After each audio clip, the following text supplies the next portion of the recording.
Hello, welcome back to Reedy Road. I'm Firefighter Graham Redding, and today I'm joined by our Oxfordshire County Council Chief Executive, Martin Reeves. Martin, how are you? I'm great, Graham. Really good. Thanks for being with you today. It's been amazing. Yeah, thanks for coming. Thanks for coming down. So we looked at one of your updates the other day, and you've just been away on leave. Yeah, I had a week with. I've got two daughters, and my wife was away. So yeah, I took them to films they really wanted to see. Mission Impossible. Barbie? No.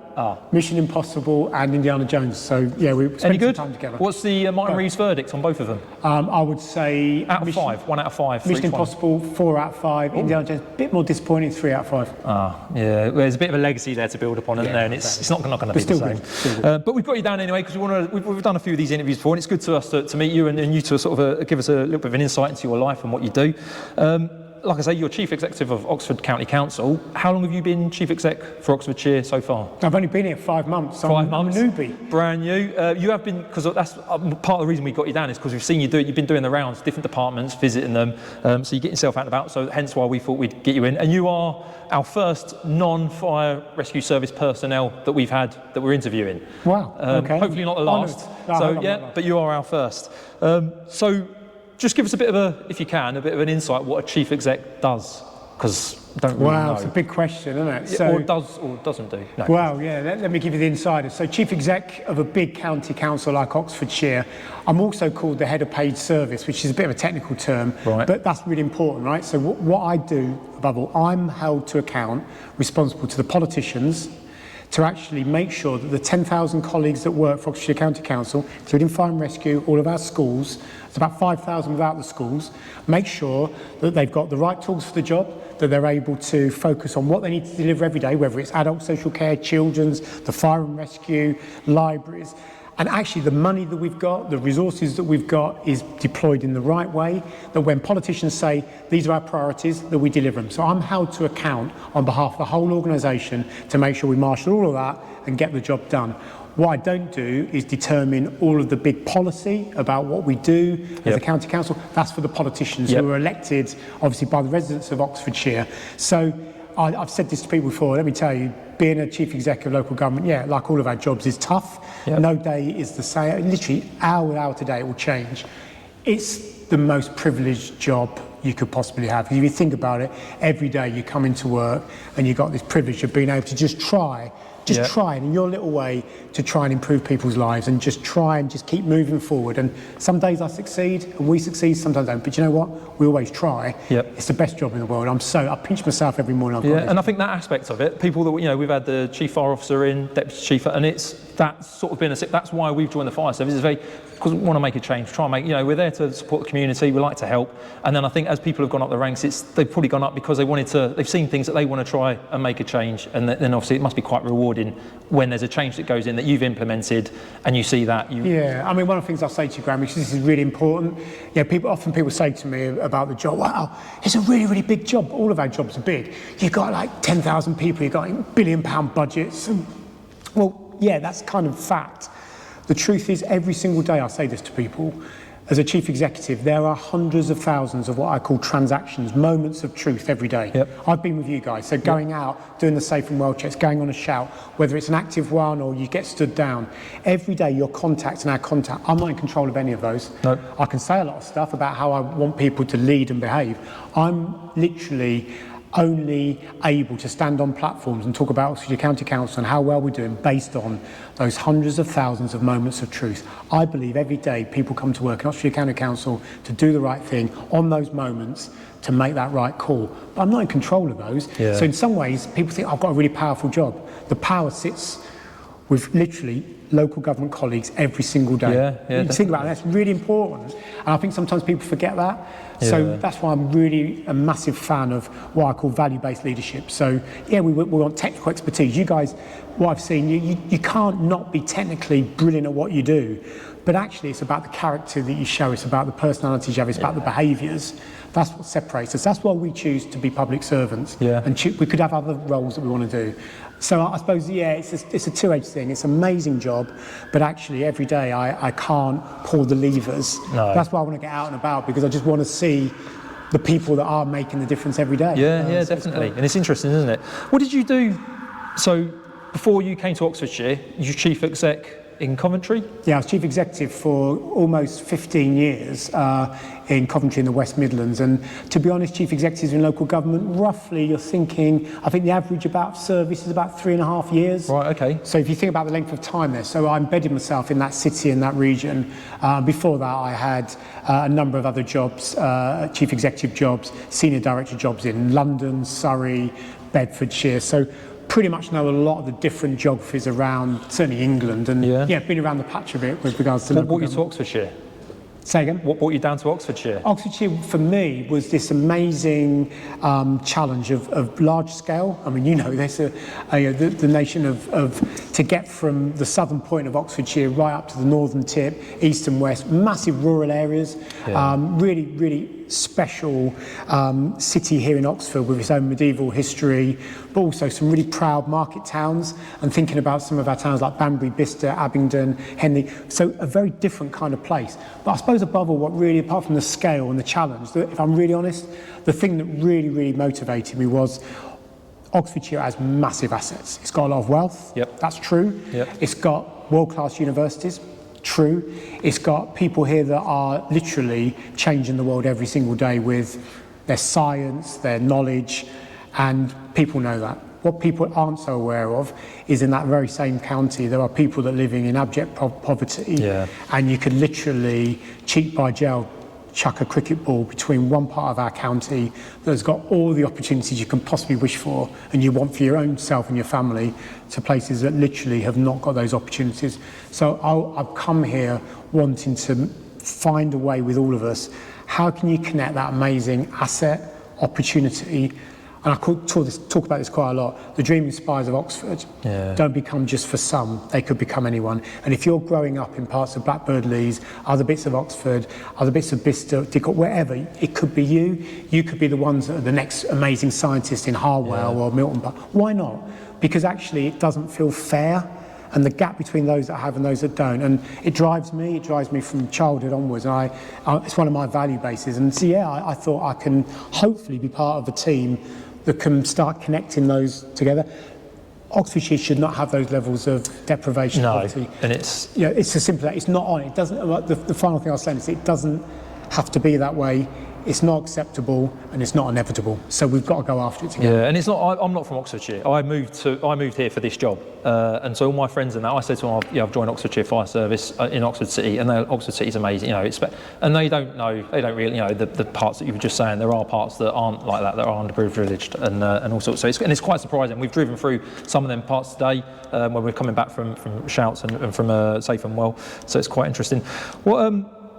Very different. So when you were chief exec up in Coventry, that was a city. This is obviously rural, so or a city and rural, but so it's quite different wise, like the job that it entails. It's very different. I mean, we were talking earlier on, weren't we, about when we had some toast, talking about the fact that when you're in a city environment, and a big city I was in before for a decade and a half, one of the biggest cities in the country. I mean, top 10 city in Coventry, 380,000 people growing, but actually you could get from the city centre to the city limits within, I mean, the fire trucks would get there within 5-10 minutes. Yeah, so it's a much sort of smaller really footprint. Condensed. Yeah. So, in terms of just practicalities, right, I need to bring loads of people together to think about something new, different that we could do together. Within minutes, literally, you could mobilise people. You could see everything, you could see everyone. Whereas you come to a big county like Oxfordshire, just the sheer practicality of the geography, connecting yourself, getting around. But above all, I think this point about making sure that we do get out and see, because otherwise it just looks like you're on some kind of dashboard looking at some of the rural areas, thinking you know them. It's not until you walk around those places, you go and visit through the eyes of people that live there, you go, I now see it. And I think the bit about the difference is, somewhere like Oxfordshire, it's not, people sometimes in my 5 months being here saying, it's a problem, Martin, isn't it? It's so big and diverse. No, I flip it and say, what an amazing opportunity. You've got this amazing county that's green. It's got blue assets, some of our waterways and stuff, some of our nature stuff is amazing. You've got, as I say, amazing towns that are growing, some towns that need to be reimagined, an amazing medieval city that's globally known. So the rural, urban, green, blue, long gaps where very few people live, that's good, that's an asset, that's an amazing jigsaw puzzle. Where some people say, it's all too difficult to manage. No, that's why I came. That difference is our strength, really. And you said, did you know quite early on that local government was what you wanted to do as a sort of career, or? I didn't look growing up in the Medway Towns, which was my home. I speak about this a lot. So I was a teenager in the 1980s. Big recession, big challenge for those sort of places. And quite frankly, only two things were happening. You were kind of unsure about what your future might look like if you were going through school, and you either sort of stayed very, very local, in my case, Medway Towns, and just found a role, or if you're at school and university wasn't for you, you'd go up into London and go on the trades. You would literally go on the stock market, because if you remember, that was a time when the yuppies were starting to emerge. Remember all of that? No. People were going on, far too young. But in the 80s and early 90s, there was a lot of future trading. And so that was the route. And so I didn't really know what I wanted to do, but I was lucky enough to be the first in my family or my extended family to stay on, do A-levels, go to university. And so that gave me 3 years. I studied in Sheffield, gave me an opportunity, what do I really want to do? So I started working for a charity when I left university, but then went into an academic role and did some more sort of qualifications, masters, PhD, managed to teach and have a lot of research students myself, which was lovely.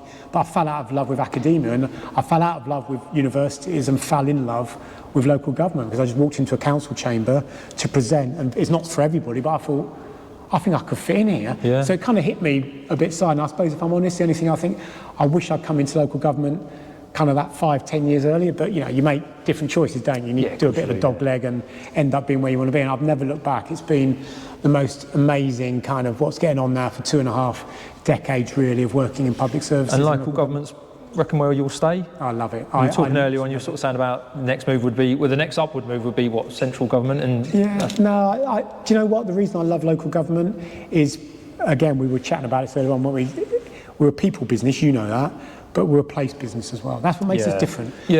I've only been here 5 months. I don't know Oxfordshire very well still, but I know a lot better than I did 5 months ago.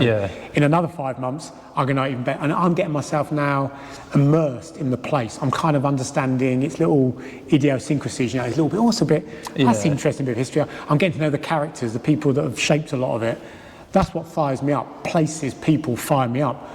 If you think about other jobs, people say they're amazing, but they're often in big organisations or sectors, whether it be, I don't know, working for big tech companies or big utility companies, but they don't have this place base. You are a fire and rescue service, but you're special here because this is our county, this is your watch, this is your patch, this is your gig really around these areas. And so I would find it very difficult if and when I move on, and it's not always in my hands, of course. Somebody that sometimes, politically, chief execs do need to move on. That's fine. But if I choose to continue to stay here and in local government, I would love to learn more about the place, because that's what I think fires me up to be in public service, really. So today you've spent, this morning with us. You've been on the truck, you've seen us do a few drills and that. What's your sort of experience of the fire service? I mean, you must have you done anything like this before, ride along with when you were in West Midlands or anywhere else? What's your sort of experience with the fire service? Not as intensive, and generally it's been brilliant, the hours with you today. So I've in the past, again, I was joking earlier on, I'm going way back when I was a teenager, did my Duke of Edinburgh bronze, didn't get any further than bronze, topped out bronze, that was about it. But all the volunteering and service stuff was done with the fire service in the Medway Towns and in the Kent Fire and Rescue Service. So I remember that there, and I remember doing all the hose work and thinking about the different extinguishers you use. And all the way through my career, I've always been really keen on making sure that understanding the awareness of fire, our own responsibility on health and safety, whether we're our own buildings, domestic, commercial. So I've always stayed in touch. So the West Midlands, I was lucky enough to go out on some of the trucks, and particularly actually because of some of my roles there, see some of the really specialist response stuff that we were doing. But I've never spent as much time, if I'm honest, really with a watch, understanding the characters, understanding the different ways in which you work together and the different aspects. And I've been kind of really, really impressed. Not surprised by the camaraderie, the togetherness of the team and the clarity on who does what and the fact you've got each other. But I kind of knew that would be in play. Probably stronger here than I probably had thought. But I think what I've been really impressed with is just the kind of deep love for what you do, which is a sense of this is not a kind of, as I said earlier, it's not a transactional job. You're not jumping on the truck, going from A to B. Your professional core is about, when I get there, what can I do? And I saw you, without embarrassing you, but I saw you in a safe and well check. These aren't easy things to do, to go in and to build an empathy bridge. I call it an empathy bridge with people often that are most vulnerable. Let me tell you, that's not easy. It's not easy for professionals that have been doing it for a long time. So I've been uber impressed, I think, with the way in which that humanity, that sense of this is not a transaction.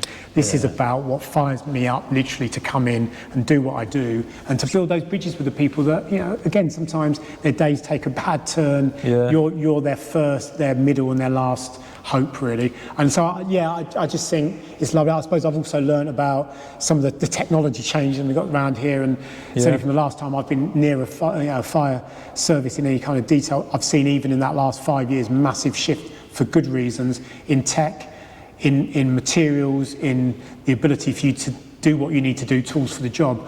But also, what I'm learning today is you can't substitute nous, empathy, tactical awareness.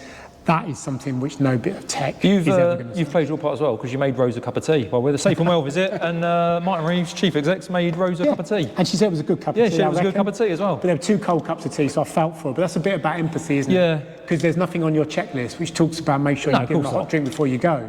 But when you, this is my point, every single day, you and thousands of other colleagues that call Oxfordshire County Council their employer, have those moments of truth. That's all I'm saying, they're moments of truth. And I know that everyone that I work with wants to come to work every single day to literally put a massive tick against those moments of truth. It doesn't make us bad people who don't quite get it right.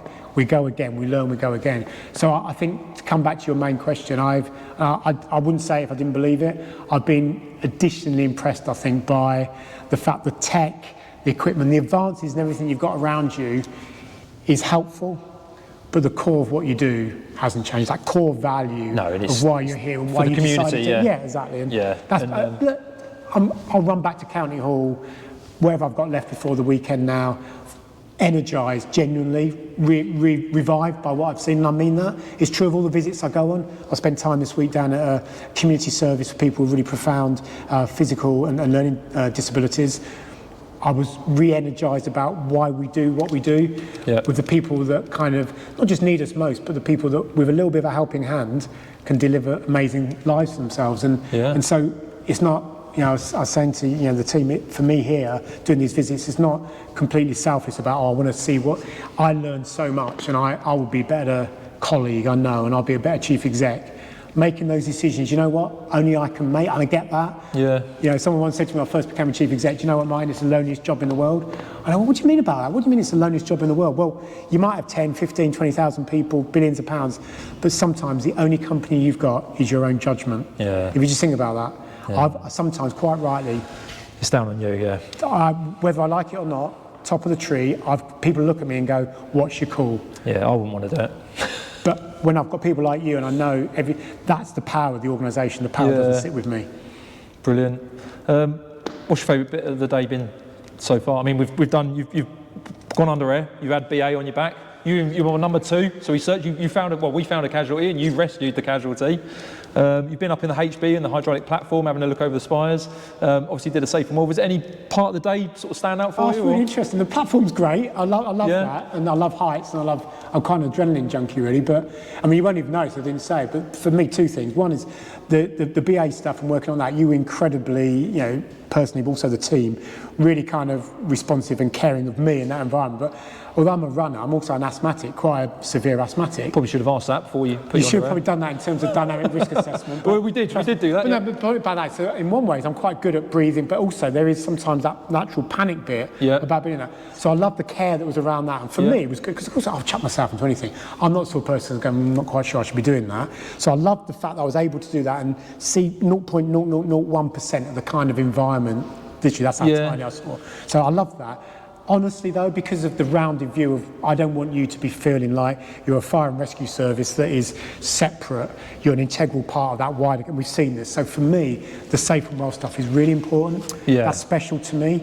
So while I was drilling you for questions about where next on that safeguarding, we are one team. And what I don't want is you going in, doing that amazing stuff to look after someone who's vulnerable within a household, and then feel that the rest of the organisation is not following that through. So for me, I've got lots of ideas already about how that could be even better for you, better for our services, better most importantly for Rose and others that we meet. So the safe and well is probably something that's really important to me, because I've been saying for a long, long time that fire and rescue and the preventative work is so much more than going in and ensuring that the basic sensors, the basic bits of kit in there, so much more. And I watched you all scan, look around the basic fabric. Are they going to fall over? Are they feeding themselves or not?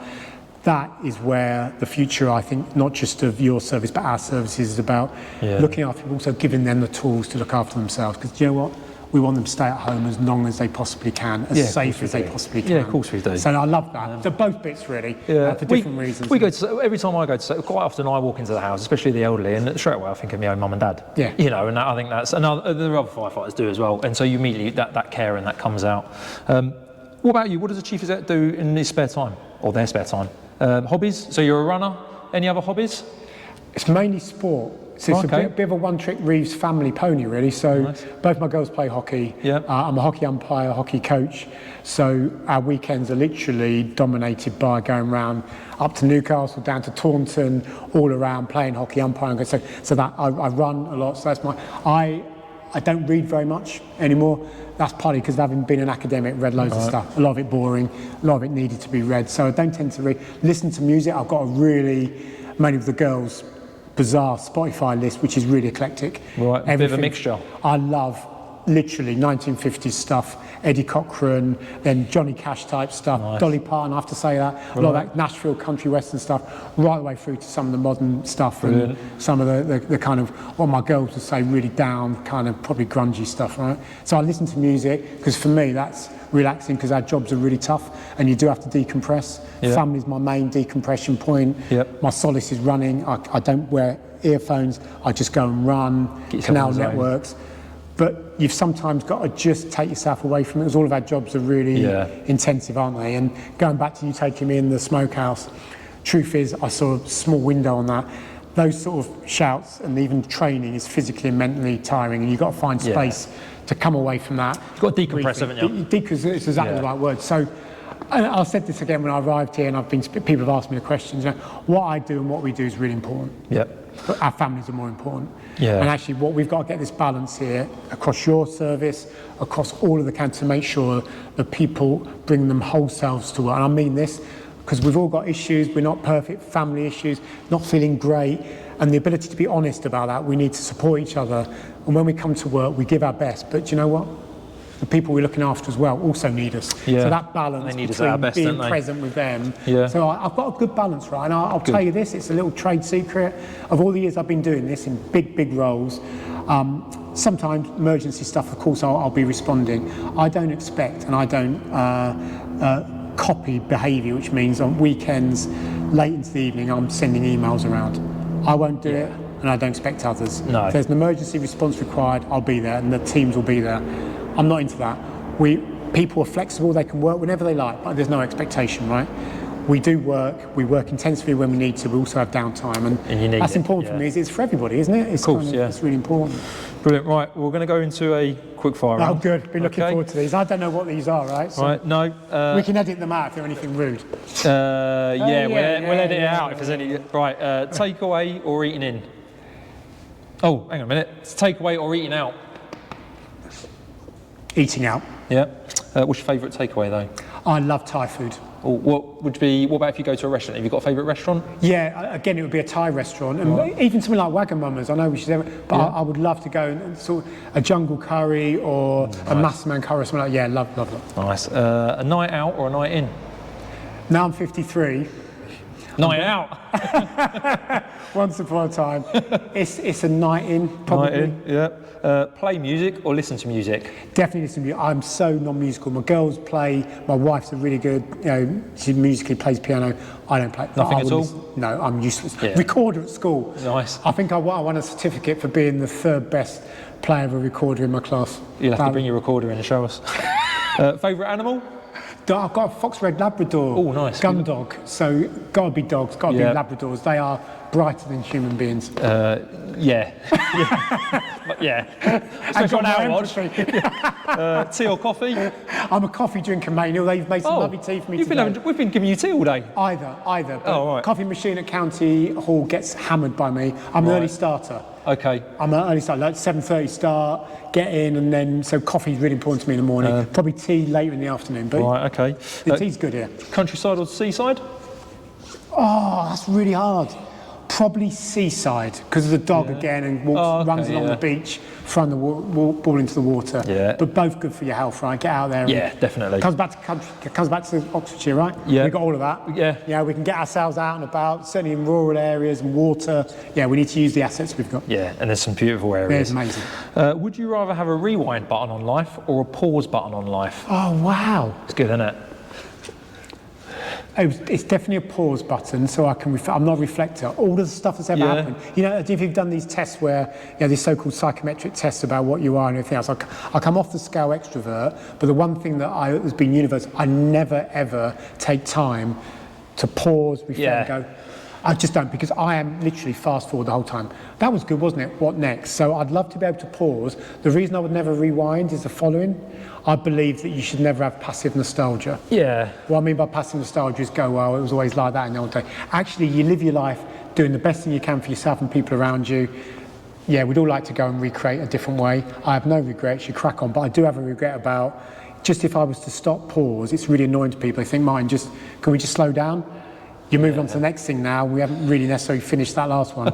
So yeah, I'd love it. If you could give me a pause, that would be amazing. I look like some kind of frozen Teletubby on the screen, right?